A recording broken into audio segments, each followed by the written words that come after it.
Hey, Emily, guess what I'm looking forward to? If I had to guess, I'd say your next meal. Well, true that. But even more than that, I'm looking forward to our annual Being Boss vacation in New Orleans.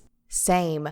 We still have a handful of tickets left. So if you've been wanting to join us on our annual Being Boss vacation in New Orleans, consider this your sign to join us for a live podcast recording, masterclasses and workshops, and an epic boss celebration, and more with me, Kathleen, and your creative peers from all over the world. In the most magical city in the world, right? Yes. All right, the Being Boss vacation is happening September 26th to the 28th in New Orleans. Go to beingboss.club/NOLA for all the details. We hope to see you there. Hello and welcome to Being Boss, a podcast for creative entrepreneurs. I'm Emily Thompson. And I'm Kathleen Shannon. All right, bosses. In the last few episodes, Kathleen and I have been getting down to business. In this one, we're going to chat about rituals and routines for work and life that help us feel grounded while we're making it all do. As always, you can find all the tools, books, and links we reference on the show notes at www.beingboss.club. Listen, you all, turning your side hustle into a full-time job can be intimidating and even downright terrifying. You know you can do it, but with so many hats to wear, success can feel a long way off. Whatever your business entails, finding the right tools to help you along the way is a big part of your success. Tasks like accounting need to be taken care of on the regular, and while spreadsheets and shoeboxes full of receipts might get the job done, they aren't all that efficient. And listen to me, I'm that person that totally used to do that before I had FreshBooks. Whenever it comes to accounting, there's no better tool for entrepreneurs than FreshBooks Cloud Accounting. FreshBooks is accounting software that helps you make better use of your time. It's been designed with you, a freelancer, in mind, not for accountants. With FreshBooks, you can send an invoice in 30 seconds, set up online payments through invoices in just 2 clicks, and document and organize receipts with the camera on your mobile device. Overall, FreshBooks users can save up to 192 hours each year. So take off a few hats and use your time more wisely. FreshBooks is a time-saving business tool you've been looking for. To get a 30-day trial of FreshBooks right now, go to freshbooks.com/beingboss and enter Being Boss in the How Did You Hear About Us section. Okay, Emily, I want to talk more about rituals and routines and kind of just our flow of life right now. And I want to start the conversation by touching base on our word of the year. So what was your word of the year? I didn't want to talk about this, Kathleen. Oh. I'm just kidding. I do. But you really don't? No, I do. Emily's over there shaking her head nope, not don't want to do it. Not gonna do I'm it. asking you to jump out of a plane or something or go swimming with sharks. So, guys, my word of the year was peace.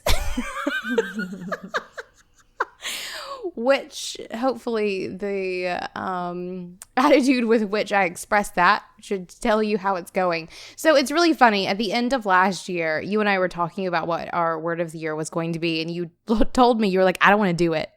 And your reasoning was that whenever you choose a word, you always feel like that's where you're most tested. And you just didn't want to put yourself through that.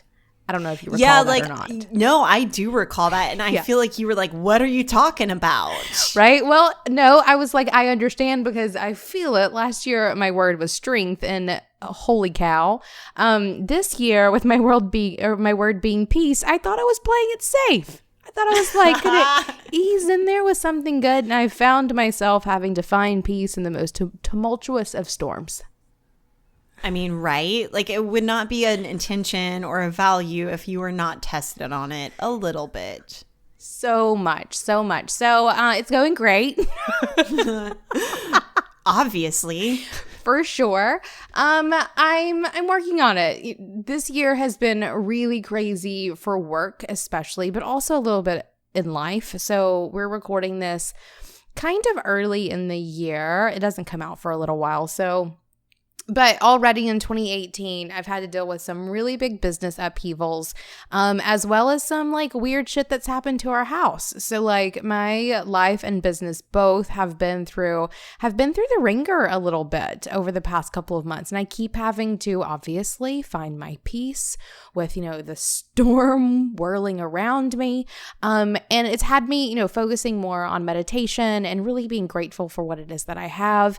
And not that my life has been really totally awful, guys, because it hasn't. I'm very lucky and grateful for everything that I have, but it hasn't been easy to practice peace.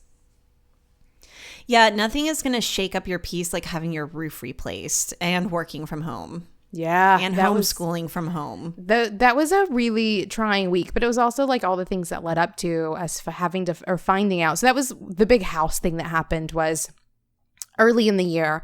I was in the shower and I looked up and, where'd that water spot come from? And what could have been potentially just like a little patch job ended up being a complete redo of our entire roof, and not just like the roofing, but like the roof deck, all of the things. And it was one of those things that just snowballed really quickly into an insanely expensive endeavor on a roof that we thought we were going to have for another 5, 6, 7 years, having to be completely redone. At the same time, we decided to do some renovations to our house, which again, really lovely things, but I was also really terribly sick during all of it as well. I had like fever, and adding dust to all that didn't make things better, and was also working from home and homeschooling through, the weeks of construction and all of those things. So that was the house stuff. And then some fun business things as well as the launching of the book, which has been really exciting and wonderful, and all of those things. It's been a really big year so far. Okay, so whenever those moments come up where you feel challenged, and because your intention of peace is front of mind, like how does that pan out for you in the moment, and what do you do to cope? I always have to find a quiet place, which when you're getting your roof redone is pretty difficult. I had to wait a couple of days to find it then. But finding a quiet moment is really important for me. And I can usually drop into a meditation or just enjoy the quiet for the moment. I also spend a lot of time in my yard. So like we've been really getting into gardening this year. And so that's been a place where I can kind of retreat out back, touch my plants or whatever it may be, and just like remember that the world is bigger and more beautiful than the bullshit that's going on in my life. There you go. Right.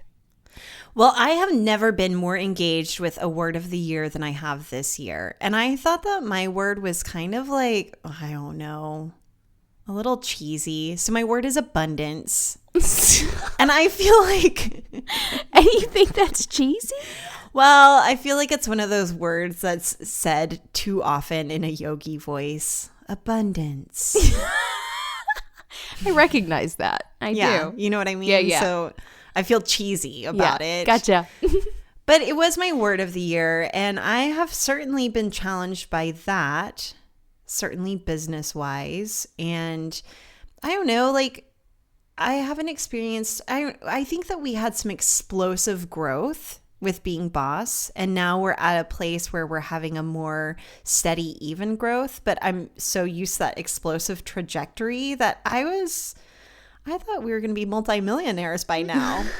Right? And dear listeners, I hate to disappoint you. We are not multimillionaires right now. We're not even single millionaires right now. Just like also paint that picture correctly as well. Right. Right? I've enjoyed watching you. I've enjoyed watching you practice abundance because I can see you redefining it for yourself as you go. So I am. So at the beginning of the year, I thought my word's going to be abundance and I'm going to make a shit ton of money. But what it has challenged me to do is redefine where I have abundance already, and to really understand, okay, if I had $1 million, if I had $10 million, how would my life be any different? Like, what would be different? And then how can I experience that feeling now? So like also throwing in some law of attraction stuff with it. And the truth is that I am truly living a rich life. And that has become my mantra for abundance. And I felt it most whenever you and I were hiking in the redwoods while we were on book tour. And I thought, we are having the most abundant, rich experience right now. And it is free. Well, okay, it costs $10 to get into the park, but for the most part, like, it doesn't cost a lot of money to live a rich life. And for me, I'm about to go on a podcast and I'm prepping for it. And they ask, like, do you feel successful? And I feel like at this point, my relationship with my family, my relationship with my business partners, with my friends, it feels abundant. Truly, it does. And that's the kind of thing that money can't buy. And I know that that's really cheesy. And I will also 100% acknowledge that I am coming from a place of privilege and I have enough money. Like, I have enough money to meet my basic needs of food and living in a house and even being able to get some sushi on a Tuesday, right?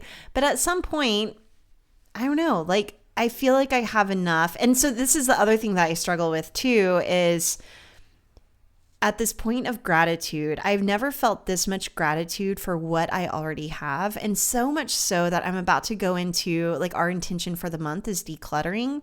I want to declutter so I can work more with what I've got, not even to like expand space for more stuff, which you might think of whenever you think of abundance, expansion.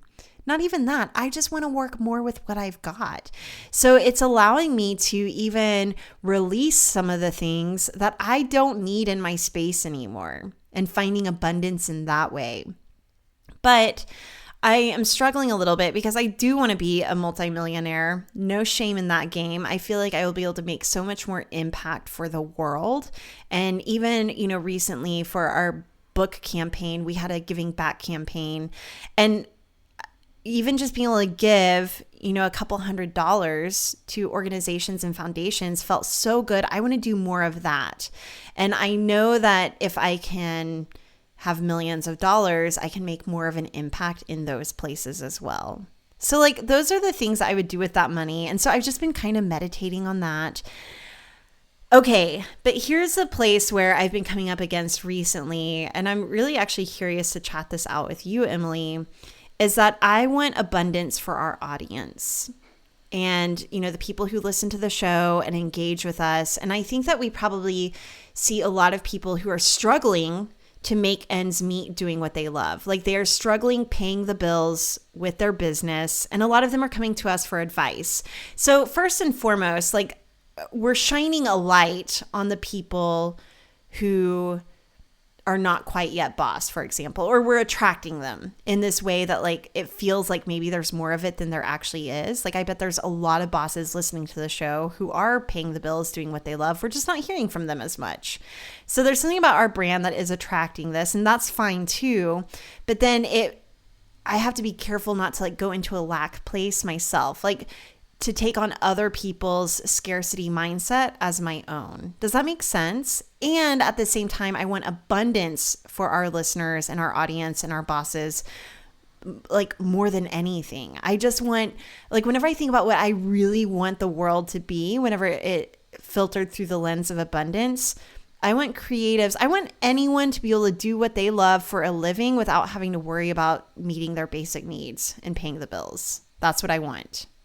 Agreed. So, like, I don't know how to reconcile this. Like, so I'm focusing on abundance, but I'm also seeing scarcity. And I don't know if it's like a, what you resist persists kind of thing. Like, does focusing on an intention bring up the inverse of that intention?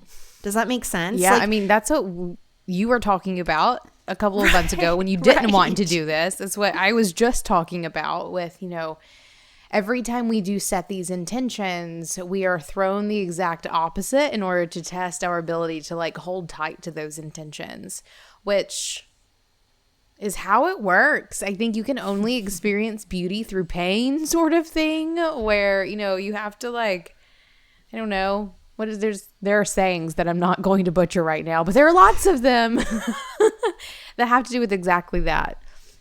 I do want to talk about, like, this intention setting that we do, though, because as we're explaining how difficult it can be and how it definitely brings up for us the opposite in order to force us to focus on what it is that we're trying to focus on.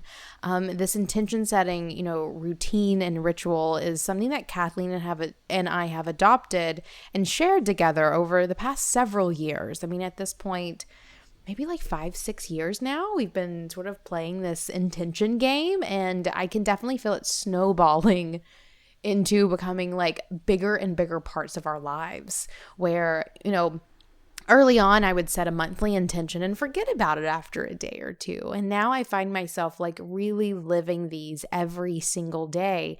And it really allows us to not only obviously think about what it means for ourselves, but what it means for everyone around us.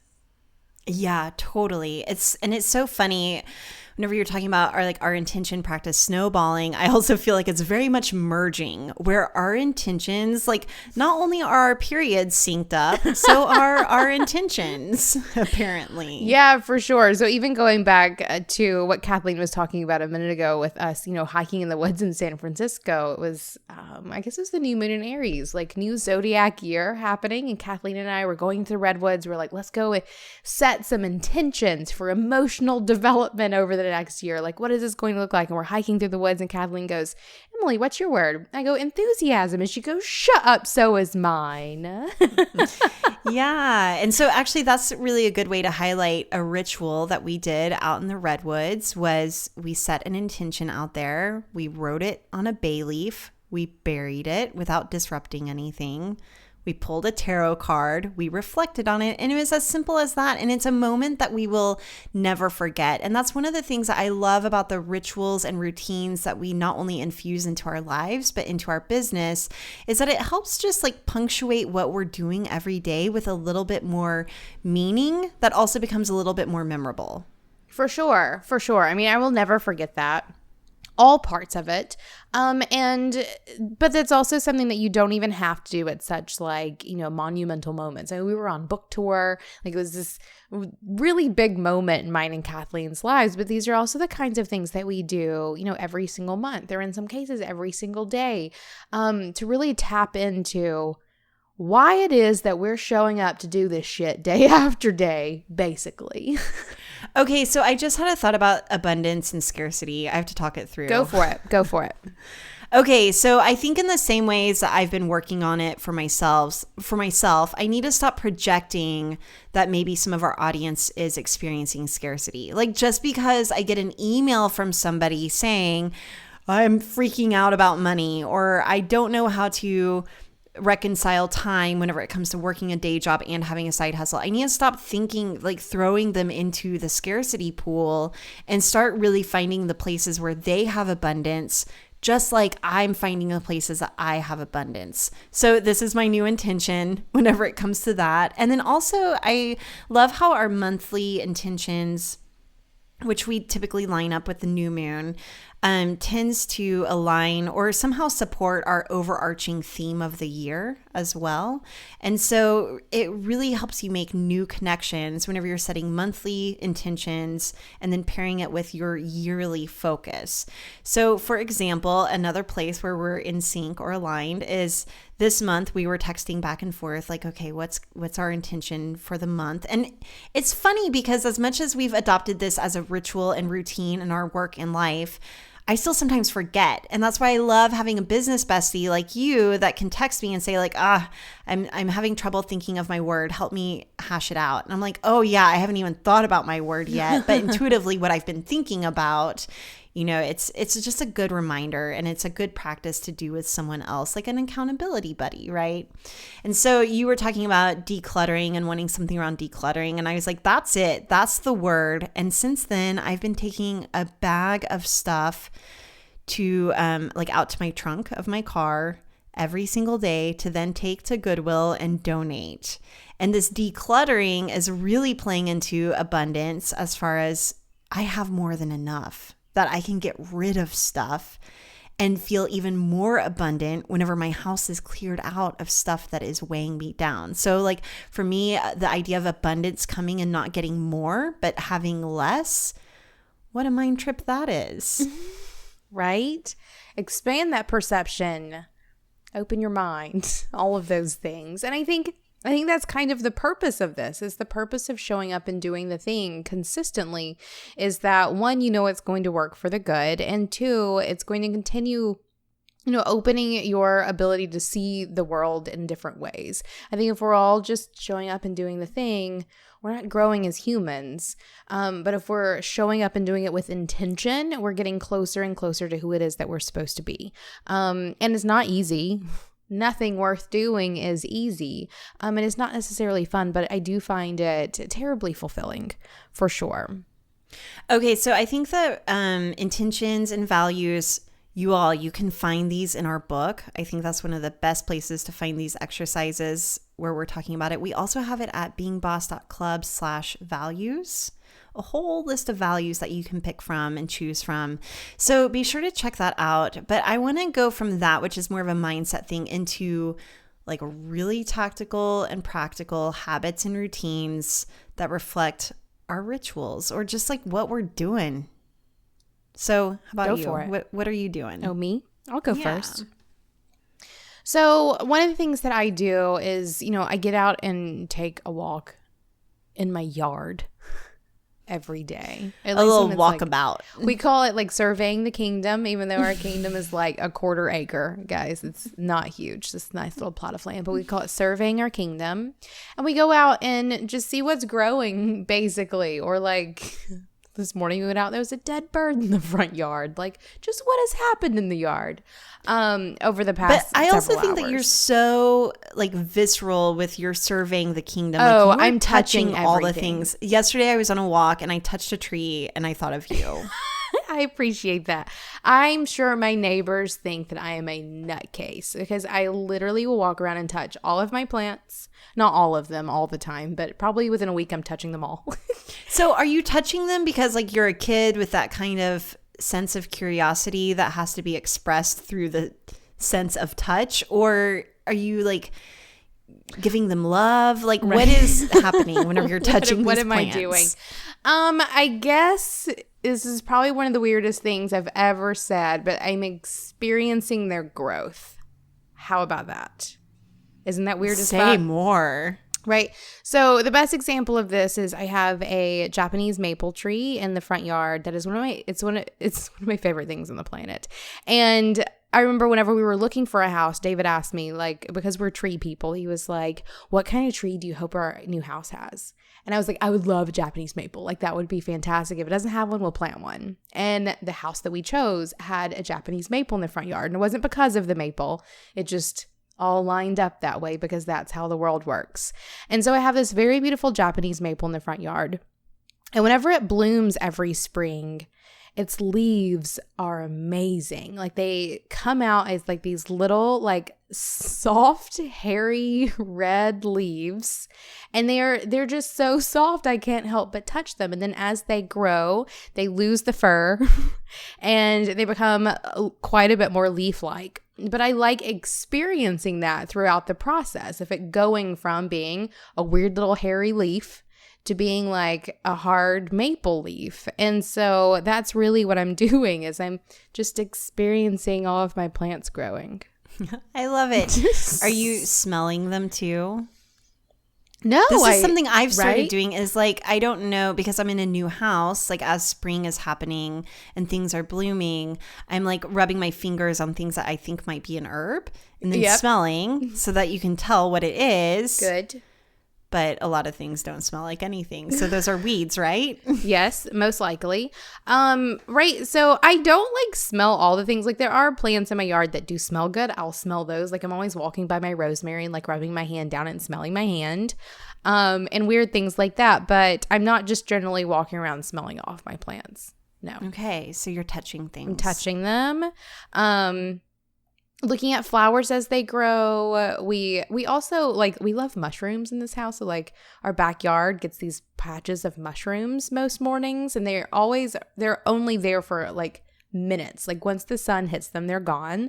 So we always like get out and try to like see the mushrooms before they disintegrate. Wait, how does that work? Do they pop up and then are they going back into the earth or are they disintegrating and then more are popping up? The second they're disintegrating and more are popping up. Oh. Yeah. Right? Mushrooms are fascinating. If anybody like needs to hang out with some mushrooms. There's actually a really great Netflix documentary about mushrooms if you just want to go there. Oh. Just saying. Is the documentary about the magical kind, psilocybin? All mushrooms are magical, but no, not those kinds of magical mushrooms. No, but they're a completely fascinating organism, and so it's one of those things that we get really geeky about. So we walk around the yard a lot. I'm also currently making friends with the squirrel. That's happening. We had a conversation together this morning. He's less scared of us than most squirrels are. He's kind of a baby. And he hasn't been taught to be super afraid of humans. And so we're hoping that we can be his friend, and we just really want to feed him. Oh, I love that. Yeah, he's really cute. My friend Shauna has a squirrel. Nubby Twiglet. Oh, yes. Yeah. I was watching this little squirrel speak to me this morning, and I thought of her squirrel. So cute. It's so cute. So that's one of the things that I do every single day, or not if it's raining and not if it's super cold, but as often as I can. In the warm weather, I'll go out there twice a day, once in the morning and once in the evening, and just do a lap around the yard to see what's up. For no real purpose other than it's something to do that I enjoy doing. Like, there's no like real hardcore purpose. I'm not going out there and like weeding every day or anything. Like, I just want to go see what's happening in the like realm that is my home. And that always makes me feel super grounded. And reminds me again that there are things happening in the world that have nothing to do with my online businesses, or, you know, the problems that I have, or the problems that other people have that are put in front of my face, or whatever it may be. That there are things happening in the world that are not affected by any of that, and they're beautiful. You know, and coming back to the ritual and routine aspect of this, though, and even the intention, I'm thinking about The Garden Awakening by our friend Mary Reynolds, who has been on the show. And she talks about like walking the premise to almost like stake your claim a little bit, right? Like to really draw your boundaries. And I think that that's a really interesting, even if it's not something that's front of mind for you as you're doing this, I think that's what you're doing. And for me, I even think about, whenever I think about like what makes my home a home, I always think about what it smells like. So the smells of the spices that I use or the incense that I use. And I think of it as like infusing the space with energy, or even having friends over. And I think that's what you're doing with your outdoor space, is that you are infusing it with this energy. You're claiming it as yours. And I think it's a really beautiful ritual and routine, even if like you're not thinking that every single time you do it. And that's something else I want to point out about rituals and routines, is that sometimes they can become the kinds of habits that aren't like super precious or such a big deal all the time. Yeah, I think a lot of people put a lot of pressure on, you know, creating routines and rituals that like they have to show up in a certain way every single time. And I think, you know, one of the things that we love about routines is that it's one of those things that you can do almost mindlessly that can get you the same result every single time. And that's definitely, it doesn't mean that it's less, I mean, I guess it does mean that it's less meaningful, but it doesn't make it meaningless, I guess is what I'm saying. It is still meaningful. You're still doing it for some sort of desired effect. And there's not a whole lot of pressure to do it. You can just do it and enjoy the process, even if it's different every single time or the same every single time. It's good stuff. What about you? Well, I have really shored up my morning routine, and it is on Tell point me all lately. about it. Well, I've just added in one small thing. So in the mornings, whenever I wake up, I go to the kitchen and I drink a huge glass of water every single morning. And I've been obsessed with the idea of hydration, and not just getting fluids in my body, but really getting that water into my cells. I don't know the science behind this stuff, but I listen to like a lot of those like biohacking podcasts. I also listen to a lot of like magical stuff. So really blending the science with the magic, with the body, and like our experience as humans is really fascinating to me. And so I was connecting a few different dots between all of the different things that I was listening to, and like pink Himalayan salt, you might know more than I do, like what the more magical properties of it is. But I recently learned that the word salary comes from salt. that soldiers were paid in salt.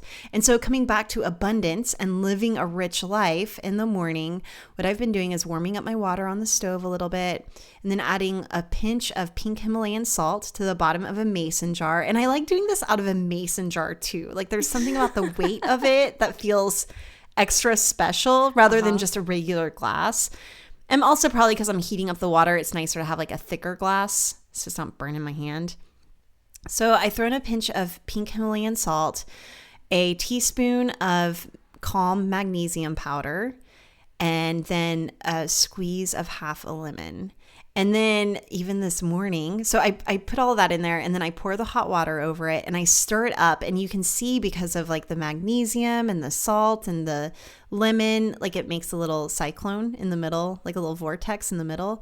So even this morning I was holding the water and I was like, I'm living a rich life as this vortex is happening. Ma'am. And then I drank it. And so I've been doing that every morning. And there's just something about like this extra little ritual that I've included in my day has been phenomenal. And I can't really describe what it is other than I just feel like it's like taking a mundane thing that I was doing anyway to the next level and really blending the science of it, like getting more hydrated, getting more of those like minerals with the spirituality of it, of like infusing my intention into this water, pushing it into all of my cells. So there's been that. Then I haven't been great about journaling. Like even morning pages never really resonated with me because I just felt like nothing was ever really coming of it. So I recently read Tools of Titans by Tim Ferriss, which I'm obsessed with. That is my new favorite book. I think every creative entrepreneur should have it. And so he talks about this thing called 5-minute journaling. And it's basically listing 3 things that you're grateful for. And then my favorite one, my favorite prompt is today will be great if, and then just listing out 3 things. So for example, today will be great if 1, I get in a really good workout. 2, the sauna is open. So the sauna at my gym has been closed for a week and I was supposed to be open yesterday, but it wasn't. So I was like, today will be great if the sauna is open and I can get in a good sweat. And then the third one was like maybe something around tackling some to-do list stuff. So like if I could just get everything off my to-do list, or if I could get down to inbox 0, or if I could go for a long walk. And I found that like my today will be great if scenarios have been really super simple. And then at the end of the day, I feel totally accomplished because I was able to do most of the things. Or sometimes like it'll include meditation or doing yoga nidra. And sometimes I don't do those things. And so it's just like a good reminder, like, okay, I didn't do those things, maybe tomorrow. And then the last thing that you journal is kind of like I am mantras. And so for me, like it's like I am attracting amazing opportunities. Lo and behold, I am. Or like I am living a rich life. And then not only do I have my awesome salt water that makes me feel like I'm living a rich life, I'll get like a fat tax return because I accidentally did my numbers wrong last year. But like little like fun law of attraction things like that have been happening, or at least I've been noticing more serendipity in journaling every morning in this way. So that's kind of like my new rituals and routines, my new morning routine that I'm obsessed with. I love that. I love that journaling went alive. That's one that I've definitely dropped off of this year. And it's because I didn't buy myself a new journal at the beginning of the year. Isn't that a weird thing? Or like I had a couple pages left in my like journal from last year and I was like, oh, I don't need one yet. Like I'll be frugal, I guess, and like use up these last pages. And I just stopped using it altogether. Okay, but I took a cue from you because do you use yellow legal pads or like the 3-ring, like just 5-star? Oh yeah, for like work notebooks? stuff, not like journal. Okay, well, I've been using that for journaling and I've been staying more consistent using like a crappy dollar store notebook than like the typical moleskin that I get. And I think it's because again, like that, I'm not making it so precious or so important that it can just be in like a cheap 3-ring binder with a plastic red cover. Nice. I'm being too precious. That's definitely what I'm doing. I mean, maybe. There is something nice about a moleskin. My brother gets a new moleskin every year, like the calendar planner. Mm-hmm. And all of his tour dates. So my brother is a sideshow performer, for those of you who don't know. But like he keeps track of all of his tour dates in there. And there's something so like old-fashioned-y about it. That is cute. I like that. It's super cute. And I just love the way that it feels. That's another thing I've been doing is I've been doing a lot more pen to paper business planning. Yes. And it's something that we preach so much. And like even our CEO Day kit is you're printing off 10 worksheets and you're filling them out by hand. But there is something that happens whenever you start packaging something up and selling it. Like even chalkboard method, I haven't done it this year yet. And it's like one of those things where I feel like once I start teaching something so much, I stop doing it myself. And I know that this happens even for like yoga instructors, for example, is that they stop practicing what they preach. But I've been getting back to it and remembering like, oh, whenever I'm struggling with things in my business, if I put pen to paper and actually work it out, it gets it out of my head onto paper and into an action plan that I can execute on and feel better about every single day. So like I've been doing a lot more of like pen to paper business planning, and that has made a huge difference. Good. I love that. That's one of those things that I do still do, and I haven't been or I can't do business planning on the computer. I have such a hard time doing it. Like my brain just can't work that way. So I love that. I like sitting down once a week at least with a business notebook and just either planning something or laying out the week ahead. That like pen to paper and that routine of doing it once a week definitely, I think, contributes to my ability to get shit done. This Being Boss episode is brought to you by 2020, where creative minds get authentic, real-world stock photos. If you're looking to tell a true story through your brand to deliver an honest message to your audience on social media, the photos you use will matter. 2020 has crowdsourced millions of photos from a community of over 350,000 photographers, all available under a simple royalty-free license. Today, they're offering listeners of Being Boss a 5-photo free trial. To start yours right now, go to 2020.com/beingboss. That's the word 20, then 20.com/beingboss to get 5 free photos. All right, speaking of no computer, you have challenged yourself this quarter to have so many computer-free days. I always forget the number because like 30. It always feels ridiculous to me. It is a ridiculous number. No computer work days. 30 no computer work days, right? So one of the things that I've found a lot for a long time is that I don't like being in front of the computer anymore. Like I don't love it. It hurts my body to sit here in front of the computer. It hurts my brain to look at the screen all the time. So one of the things that I decided to do this quarter is 30 days of no computer. At this point, I think I've done 1, 2, because I did a chalkboard for it. Hold up, let me count. Nice. 1, 2, 3, 4, 5, 6, 7, 8, 9, 10, 11, 12. I've done 12 of the 30 so far. Okay, pro tip, if you do like groupings of 5, okay, well, see, faster. I decided, I know, and design mistake, I decided to be cute and like bubble them in at random. I hate that decision. It was a bad decision, That does guys. not sound like you at all. I know, and I hate it. So I have to count them, and I can't really tell exactly. Like, it's a bad idea. I might redo it. Bad idea. But I have done 12 of the 30 so far, and a lot of that has been book tour stuff. So that counts as like days that I'm not sitting at a computer. But I want to point that out too, because I've been on a lot of business trips with people who are spending like an hour or 2 in the morning hashing out work on their computer. And whenever we were on book tour, we really weren't doing any of that. I didn't bring my laptop. I never bring my laptop when I travel with you. I don't know if you've ever noticed that. I never have the laptop. Well, I guess because I've got mine. Right. We're able to get some stuff done. I always know you're going to have yours. So I have 2. But also even you don't. Like there have been a couple of times when you have, like, but for good reason. But I never bring my laptop whenever I travel for business. And so I'm able to really use those days as like no computer days where I'm still working and getting things done, obviously, but I don't have to do it at a computer. One of the things that I have led myself to believe as I've built these online businesses is that I'm not working unless I'm sitting at the computer. And that is not true.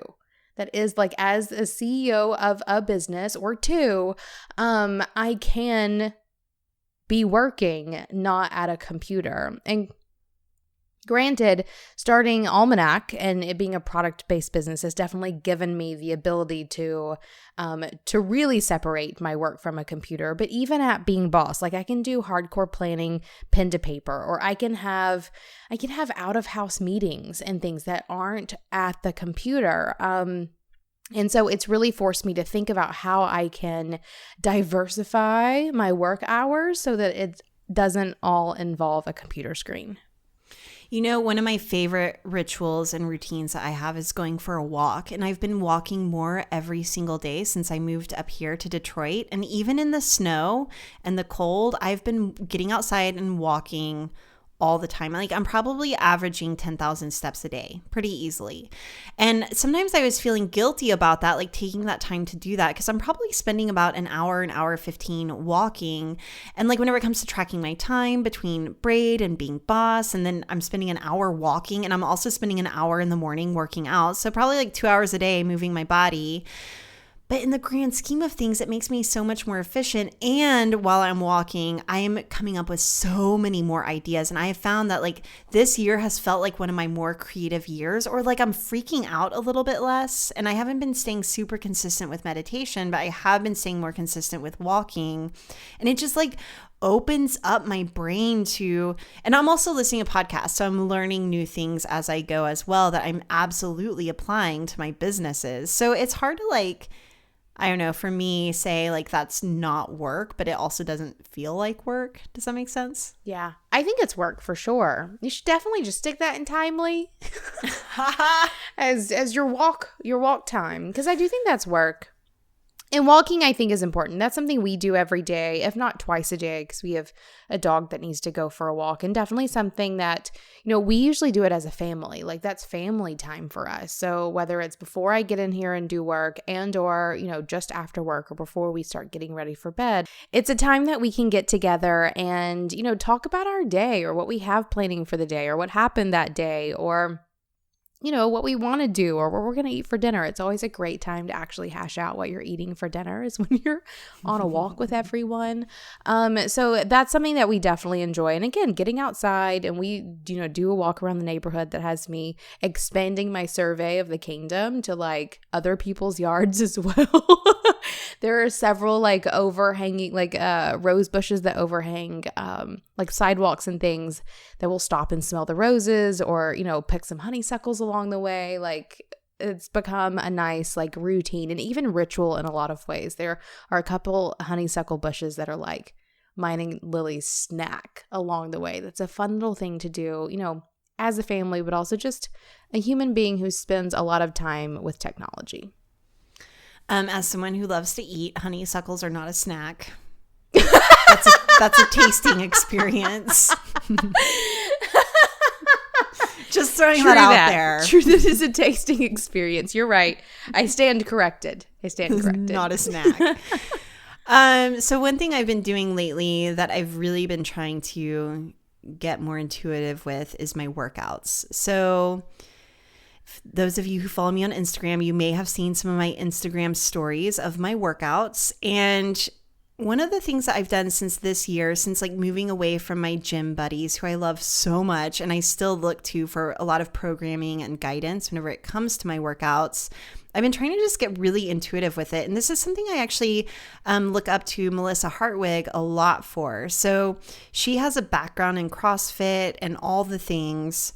And then I've also done some pretty hardcore workouts in the past and done a lot of boxing and done a lot of different things. And I've even tried bodybuilding and counting my macros and all of that. I'm done with all of it.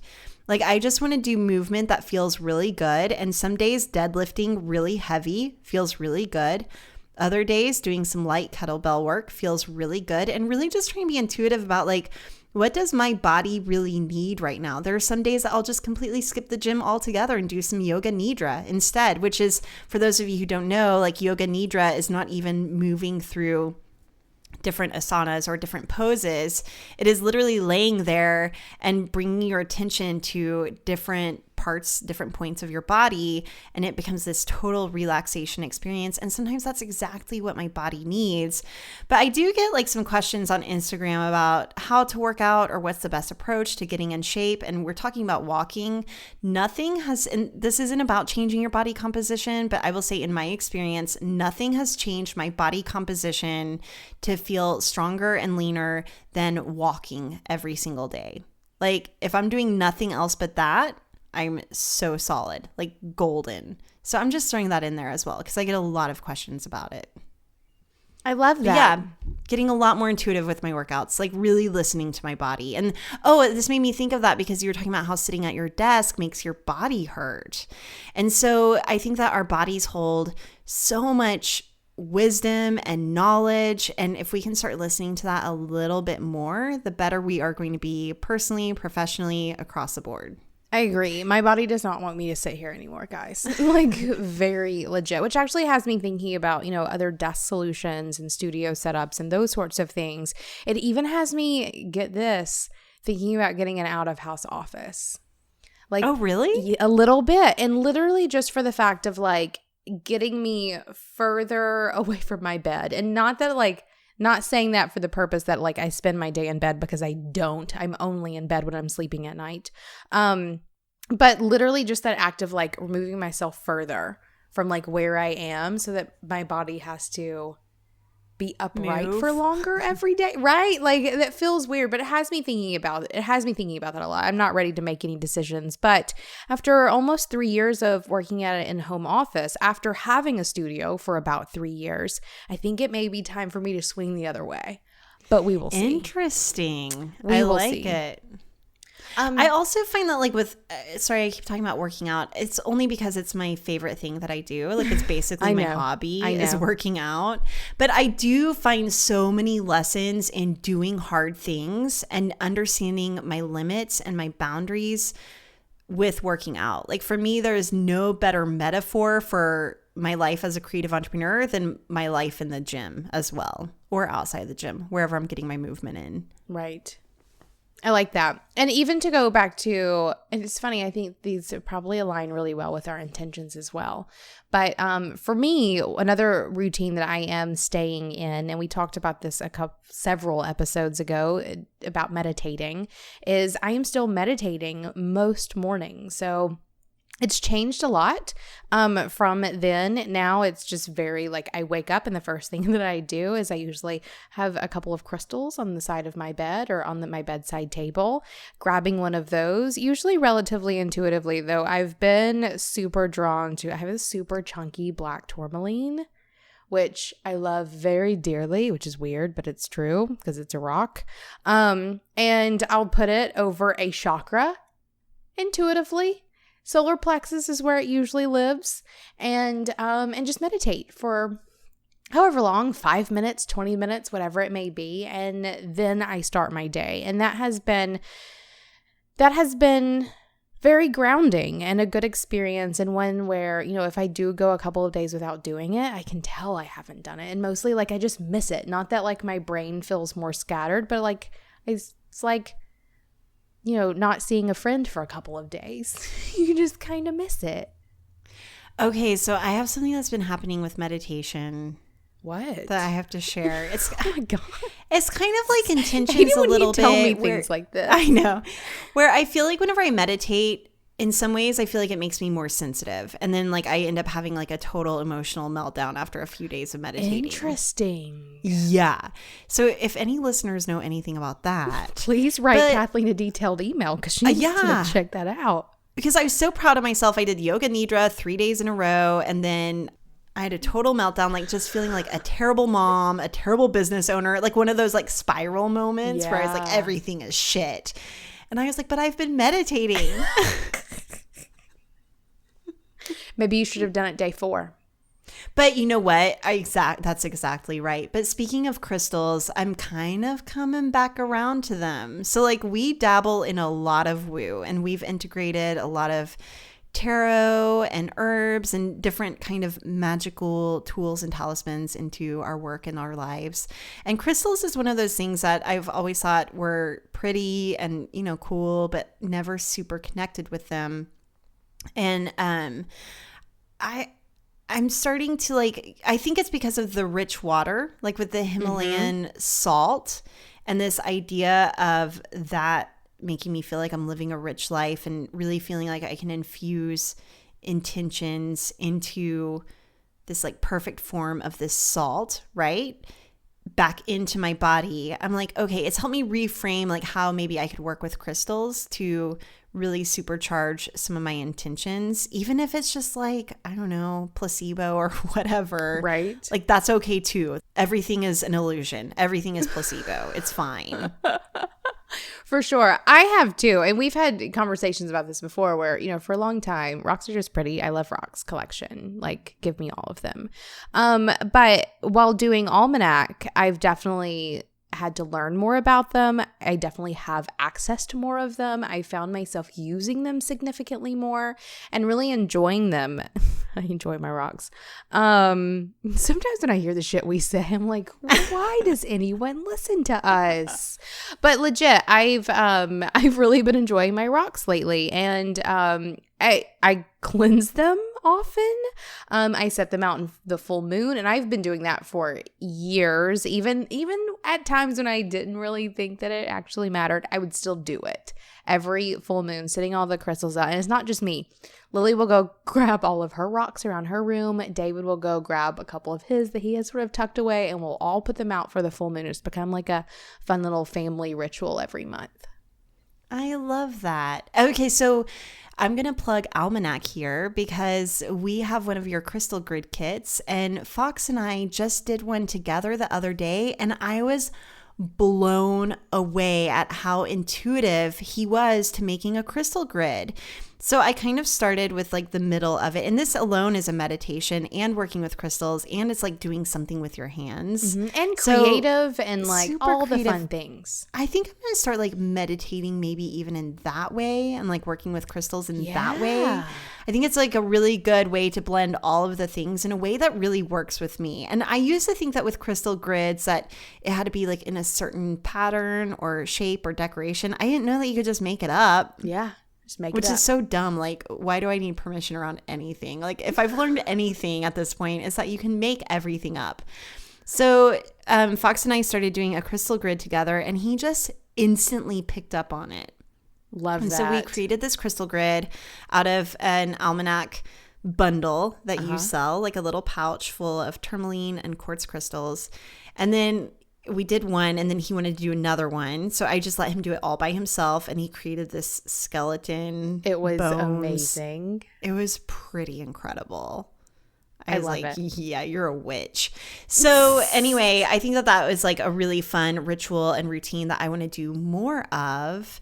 And I think that going back to our intention of the year with mine being abundance, I think that I've put a lot of focus on self-care. And again, this idea of living a rich life, that I don't need a ton of money to do all these things that make me feel abundant and luxurious and really good. So I've also been doing a lot of dry brushing. Do you ever do any of that? I do. I love a good dry brushing. So some dry brushing always makes me feel like a horse. So this is an Ayurvedic practice, and it's these bristles on a brush, and you're literally brushing your skin from the feet up toward your heart. And it the first time you do it, you're like, ouch, that hurts. But then you quickly adjust to it where it feels really good. So I do that before I take a shower. One thing I've been doing, so going back to working out and the parallels between that and business, whenever I can push myself through an extra set, I'm like, yes, this is why I'm a boss, because I can do this thing. Okay, but the hardest thing I do is taking a cold shower. I can't do it. I used to think that I could do it. And this is, again, going back to some of that biohacking stuff that I'm so nerdy about. But I used to think I was doing it. I didn't realize I wasn't turning the shower all the way to cold. I can do lukewarm. Oh my gosh. That's about it. The amount of discipline and courage it takes to pull that knob all the way to cold is intense. And it is like, it takes your breath away, and it is so hard to do. And then every time I do it, I'm like, I'm a boss. I can do this. And I do it. I It gives me almost confidence. admire you, except for the fact that you don't have to do that. You don't Okay, have what to. other like luxurious like self-care things? Like, are you taking a lot of baths lately? What are you doing? Sure. So actually, I want to shout out two things. So you were mentioning Almanac crystal grids. You can get those at Oh, yeah. almanacsupplyco.com. There you go. And I also want to mention the dry brush because we had a listener send us some dry brushes. And I don't know if this is the one you're using, but it's the one that I is. use. And I love love it. Good. Because I've had a couple in the past and didn't love them as much. Something about the size and like the weight of this one in my hand, but also the bristles are really great. So the one that we have is from Stas & Co. We'll make sure we have a link in the show notes. It was sent to us by stasandco.com. stasandco.com. It was a listener who sent them to us, and they didn't tell us to say this, and it's actually been quite a while, I think, since she sent them. But while we're talking about it, they're legit. Super love So them. incredible. It's so good. Yes. And then your crystals from Almanac Supply Co. Right. are so good. And I Thank love you. getting them from you because I know that they're infused with your love. Right. I do totally cleanse them, and they'll probably start going out the full moon as well. Just throwing Wait, it do out you there. actually cleanse them before you send them out? Mm-hmm. Yeah, Nice. and partly because they're dirty. Like, just so many hands have been on them. Like, they're just kind of ew. But also, I wouldn't be who I am if I didn't, like, also energetically cleanse them so that they're really ready to go. So that is something that we do. But yes to baths. So one of the things that I did during the nonsense of our house getting that like immediate work over was one thing that I wanted to get out of it was an upgrade to our bathroom that I've wanted since we moved in, but just hadn't been a priority, so we hadn't done it yet. But that was getting a new faucet for our bathtub. So we have like one of those really nice clawfoot cast iron bathtubs. It was one of the reasons why we bought this house. It fits me perfectly. It's too small for David, but literally perfect size for me, which is fantastic. And it had like a really crappy faucet on it. And what I wanted was a nice faucet with like a hand shower. So one of the things that I've been doing more lately is taking baths, but also just going in there and like soaking my feet. So we also have this like really great like across the tub sort of little shelf thing that makes a really great seat. And I'll go in there and just like soak my feet or even make some herbal infusions for soaking my feet as well. You can do this.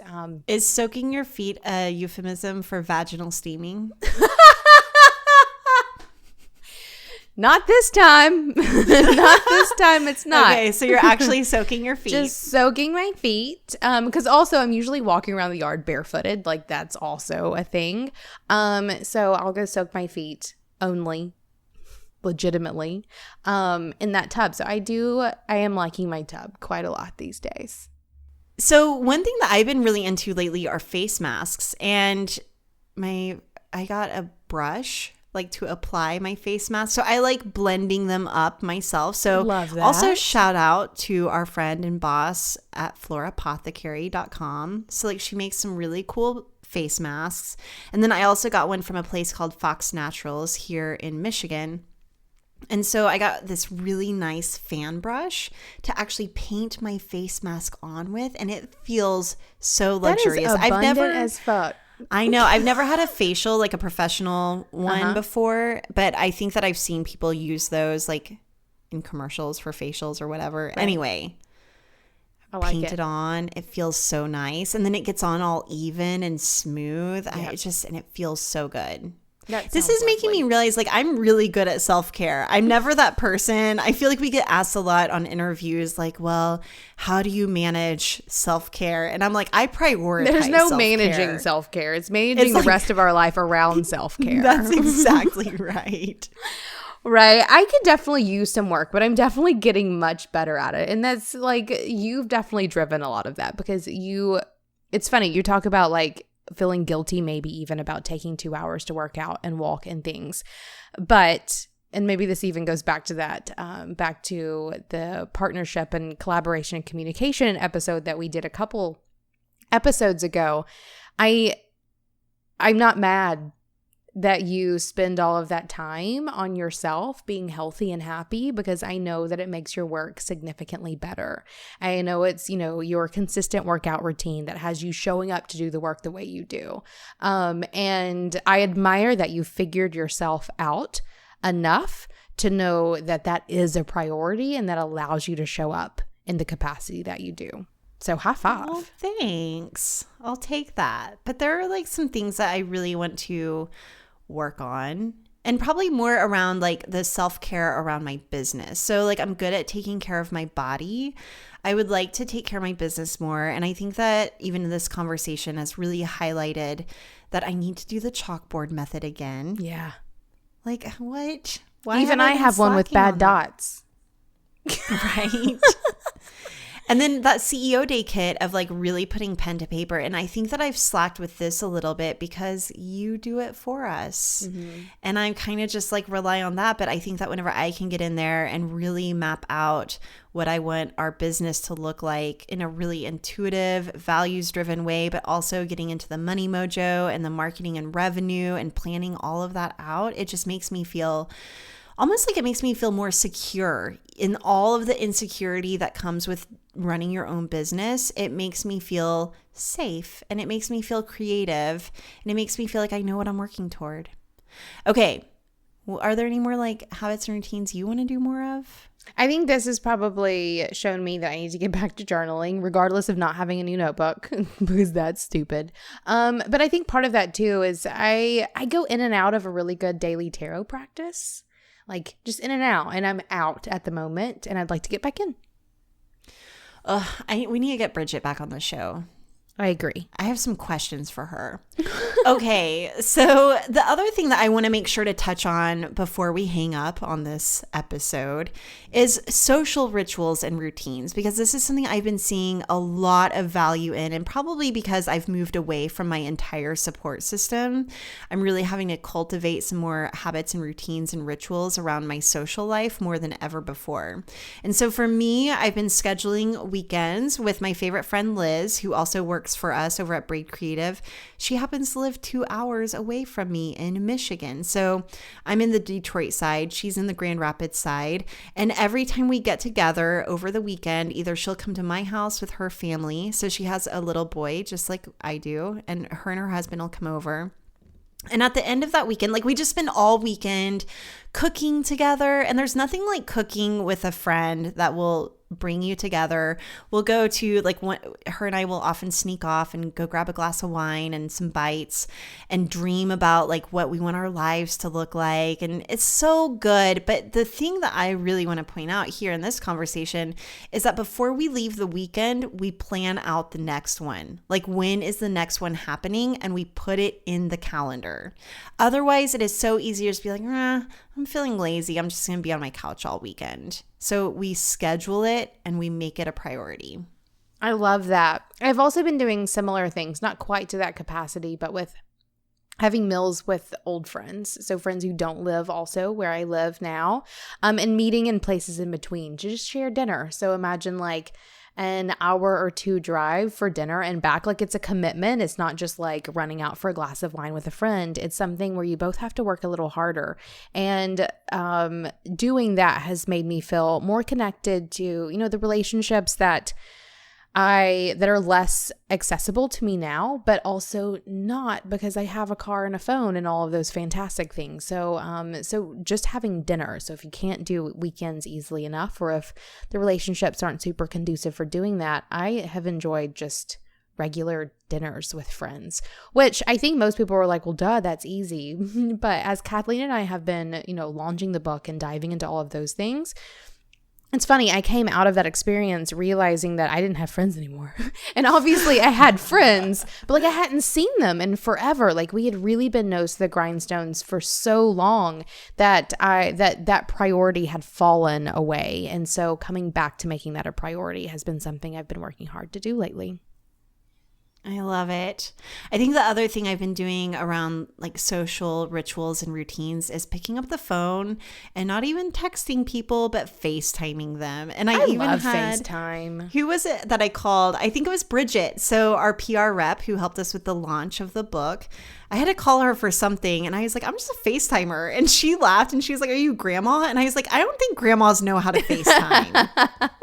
Or maybe they do, but I have been specifically FaceTiming my siblings a lot lately. And then I get super jealous whenever I call my sister and then my brother is over at her house. But then I guess it's like a 2-for-1. But I've just been enjoying FaceTiming with them, even whenever I have nothing to say, and almost just like grabbing a glass of wine, FaceTiming, and having a conversation as if I'm there. And this probably even comes from, and we talked about this in our partnership and collaboration episode, but I think it comes from like our ability to just hop on Zoom anytime. I'm bringing that to my quote unquote real life or my life outside of work and really trying to make that a priority because Instagram is not enough. Texting is not enough. I need to have some good FaceTime, literally, with my family and my friends. Right. I agree. And I also just want to point out something that you and I think always do when we're together is, one, talking about what we want and setting goals. Like Kathleen and I are always talking about what we want. And like on some level that feels like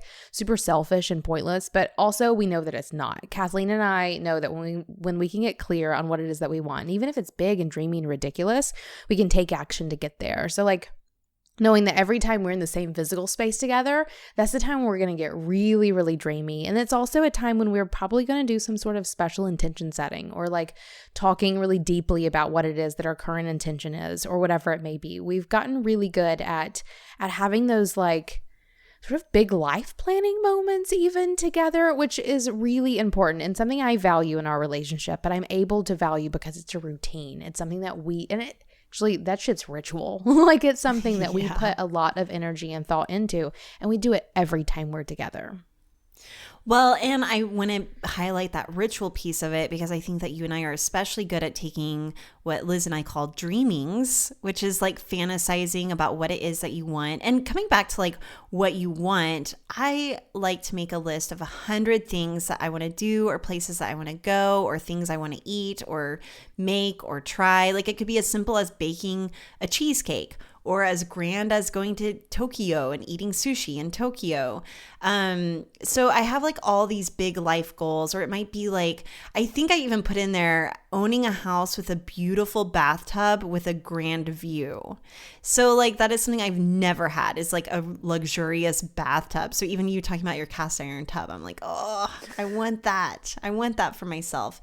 I've only been able to fill out half of my list, and I feel like there's something wrong. Like why? And maybe this comes with the abundance thing where like I have everything I need and balancing that with wanting things. But I think that wanting things is what really pushes you to evolve and grow and experience as much as you can in this human body of yours. Like we only have so much time. So why not want things and make things happen?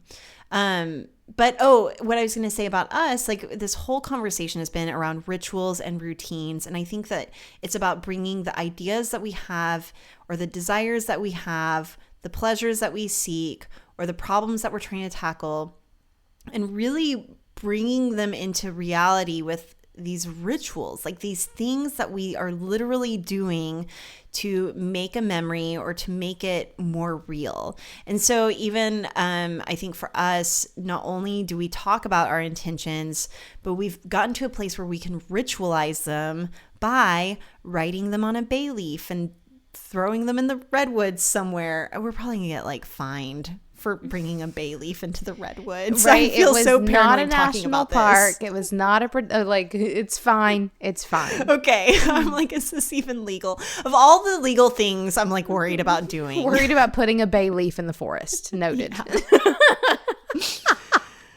That's how much I respect our national parks. Okay, so anyway, I think that we have taken it to that next level of like making it concrete and making it memorable. And we've only scratched the surface on some of the things that we do to ritualize or make routines out of all these wild thoughts going through our heads. So I want to encourage our listeners to really think about the rituals and routines that you are bringing to your work and your life. Think about how you can turn some of those things into habits that you can come to rely on and really count on to brighten your day.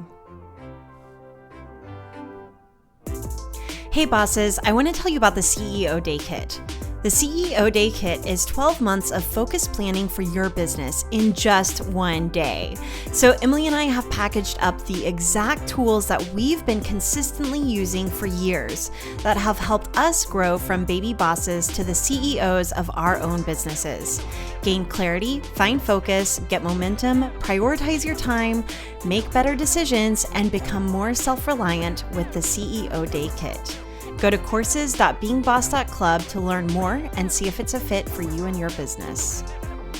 Thank you for listening to Being Boss. If you're looking for more help in being boss of your work and life, come check out our website where you can find episode show notes, browse our archives, and access free resources like worksheets, trainings, quizzes, and more.